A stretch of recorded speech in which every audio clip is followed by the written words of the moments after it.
Most Jeep owners are driving around with tracking features they don't even know exist. The scary part? Some can keep communicating even after you've turned the vehicle off. Today we'll cover 10 ways owners are disabling these hidden features, including one trick that takes less than a minute and another that almost nobody knows about. Let's start at number 10, what your Jeep is really doing.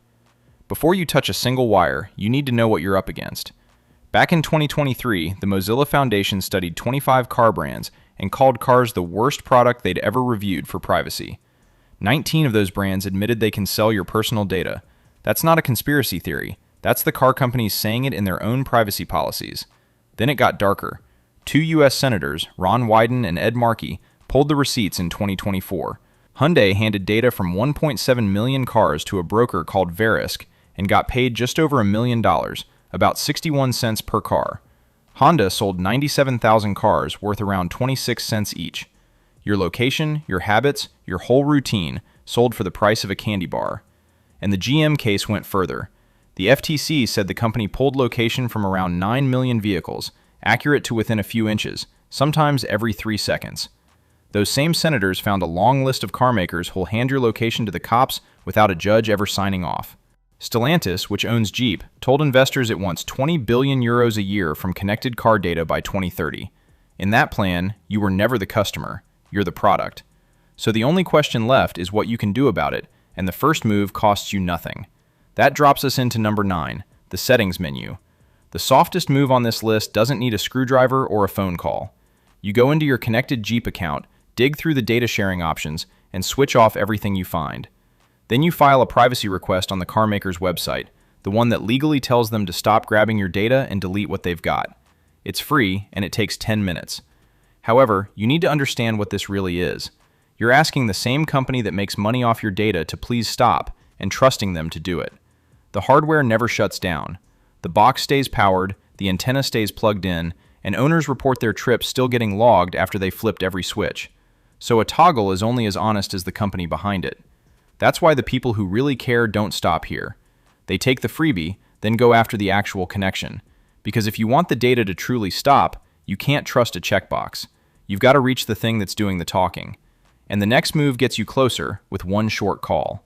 Right behind it sits number 8, the phone call. This one still costs nothing but a few minutes on the phone. You call Jeep's connected services line and tell them to cancel the service for privacy reasons. They send a kill signal to your truck. The box stops talking to Stellantis, and your Jeep shows up on their end as not communicating. You won't touch a tool or pop a single panel. However, there's a string attached, and you need to hear it before you dial. The second you do this, that cancellation gets tied to your VIN for good. Stellantis knows you opted out, and any dealer who scans your truck can see it in plain English. Mazda owners hit the same trap, where shutting it off prints a code onto the service paperwork that follows the car for life. There's a bigger cost too. Cut the connection this way and you lose the over-the-air updates, the ones that quietly fix bugs and push safety recalls while your truck sleeps in the driveway. For some folks, that trade is fine. For others, it's a deal breaker, because they want the box silent with nothing else lost. If that's you, the phone call won't get you there. You've got to find the hardware itself, and that's where the real hunt begins. Which brings us to number 7, the hidden box. Almost everybody assumes the tracking lives inside the touchscreen. It doesn't. The part actually phoning home is a separate little box, usually called the telematics box module, or the TCU. Uconnect is just the brand name slapped on the system. The real snitch is this paperback-sized box, with a power plug going in and a thin antenna wire running out. And this is the catch that trips everybody up. Jeep doesn't bolt it into the same spot on every truck, not even close. On some older Wranglers and Cherokees, it sits right behind the radio. On certain Grand Cherokees, owners found it tucked behind the glove box. But on the 2024 Wrangler 392, people tearing their dash apart found it buried behind the steering column with a second module in front of it, which turns a 10-minute job into an afternoon of swearing. So your first job isn't pulling anything, it's hunting. You want the one box with an antenna lead feeding into it, because that wire is the dead giveaway. That little antenna is the thing whispering to a cell tower every few seconds you're on the road. Find it, and you found the part that rats you out. But once it's in your hand, the first thing most people reach for is the simplest idea of all, the same one you'd try with a phone. Before we get to the next one, if you want to keep your Jeep running for hundreds of thousands of miles without getting hit by costly repairs, Check out my 500,000-mile Jeep blueprint. It's packed with maintenance schedules, preventative fixes, and owner tips that can save you thousands. The link is in the description below. Now we get to number 6, the SIM card. Think about how you'd kill a phone's connection for good. You'd pop the SIM card out. And on a bunch of older trucks, that exact trick worked.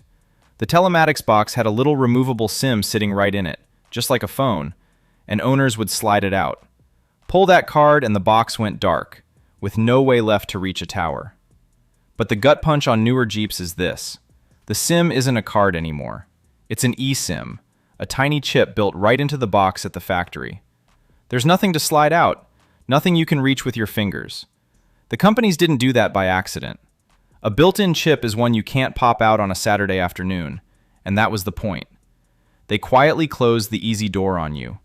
So if you've got an older Jeep, check for that SIM first, because it might be the fastest win on the list.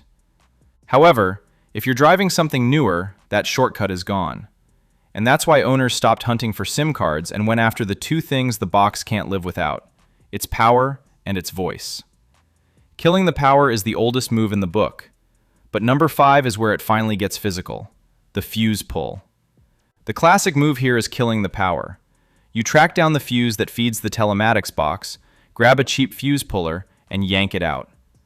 On a lot of trucks, the signal icon on the dash drops dead, the box looks like it went quiet, and it seems like the job's finished. So that's it, right? Not even close. And this next part is the single most important thing in the whole video, so don't you dare skip it. A lot of these modules carry a tiny backup battery built right inside. It's the same battery that lets your truck call for help after a crash, even when the main power's been ripped out. Which means pulling that fuse doesn't always kill the thing.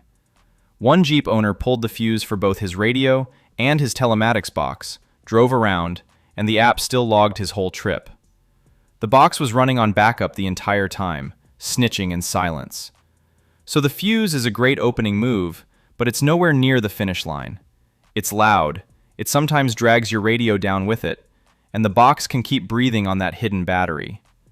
Therefore, the owners who really want this thing dead never stop at the fuse.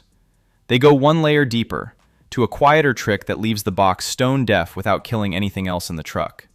Then comes number 4, the antenna unplug. This is the move the sharp owners swear by, and you'll barely ever hear it on YouTube. Instead of cutting the power, you leave the box fully powered and just slide the antenna lead right off it. Think about your own phone.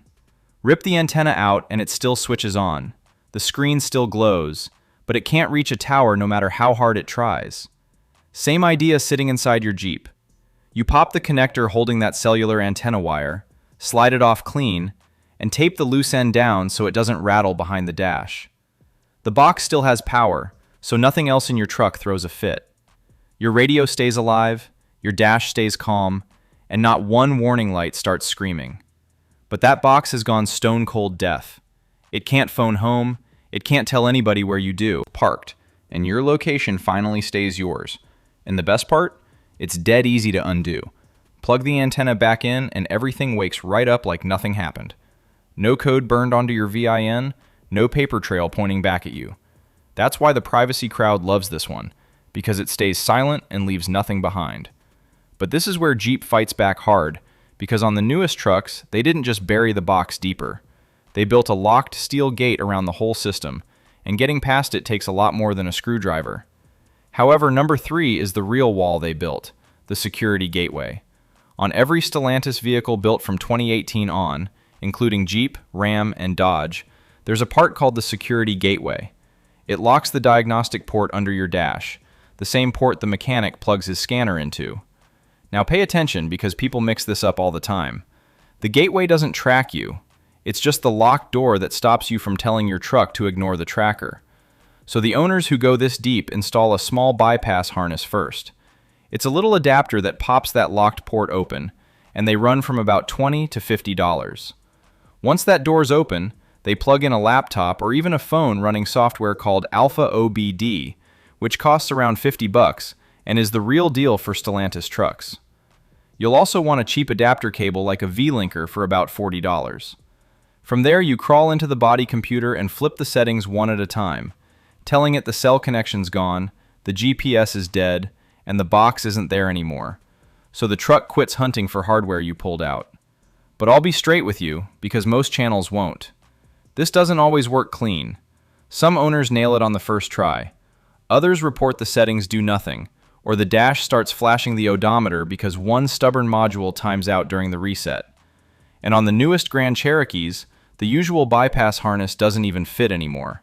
So make no mistake, this is the expert tier. And even after all that, there's a bill that comes due, and you'd better know it before you start cutting. That leaves you with number 2, what you actually lose. Killing this box doesn't just kill the tracking. It drags a whole stack of features down with it, and a lot of owners don't figure that out until it's too late. First to go is the automatic crash call, the feature that dials for help on its own when you've been hit and can't reach your phone. Right behind it goes stolen vehicle recovery, the thing that helps the cops find your truck if somebody drives off in it. Then the handy stuff disappears too. The app that starts your engine from the kitchen and locks the doors across the parking lot, gone. The Wi-Fi hotspot, gone. And every over-the-air update stops landing, which means even safety recalls won't reach your truck on their own. On some vehicles it gets worse, because the box carries other gear. Toyota owners found theirs runs the speaker and the hands-free mic, so ripping it out kills both, and a replacement can run well over $1,000. So this isn't free, no matter how good it feels to go dark. It's a straight trade. You're handing back a pile of safety nets and little perks for your privacy. For plenty of people, that swap is an easy yes, but make that call on purpose, with your eyes open, instead of finding out the hard way the next time you need one of them. And there's one last step that decides whether any of this even worked, and it all comes down to number 1, proving it's dead. This is the part that separates the people who think they're safe from the people who actually are. Your dashboard will lie right to your face. Remember that sneaky backup battery? A Toyota owner pulled his fuse, watched the phone icon go completely dark, then held a radio frequency meter up to it anyway, just to be sure. The box was still pumping out a signal the whole time. The dash swore it was off, but the meter proved it was wide awake. So the owners who know what they're doing run 3 checks, in order. First, glance at the signal icon on your screen, and if it shows an X or a slash, that's a decent start, but it's nowhere near proof. Second, open the Jeep app and try to find the truck or start it from there, because if the app can't reach it at all, the cellular side is genuinely down. Third, and this is the only check that can't be fooled, hold an RF meter right next to the box. Basic detectors are cheap online. If the meter stays dark and quiet, the tracker is finally off the air for real. When the dash and the meter disagree, you believe the meter every time, because the dash works for them, not for you. So there's your honest answer. The menu toggle is a polite request, the phone call leaves a mark, the fuse can be fooled, and the antenna trick is the quiet winner, right up until the newest trucks and their locked gate. Run it in that order, prove it with the meter, and you'll know for sure. What you get back is a truck that answers to nobody but you. And there you have it. 10 ways Jeep owners are disabling hidden tracking features, from simple menu settings to the hardware methods most people never hear about. If you found this helpful, hit subscribe for more Jeep tips. Let me know in the comments, would you disable these features, or do the convenience features make them worth keeping? And if you want to see another Jeep secret most owners discover too late, click the video on your screen right now. Thanks for watching, and I'll see you in the next one.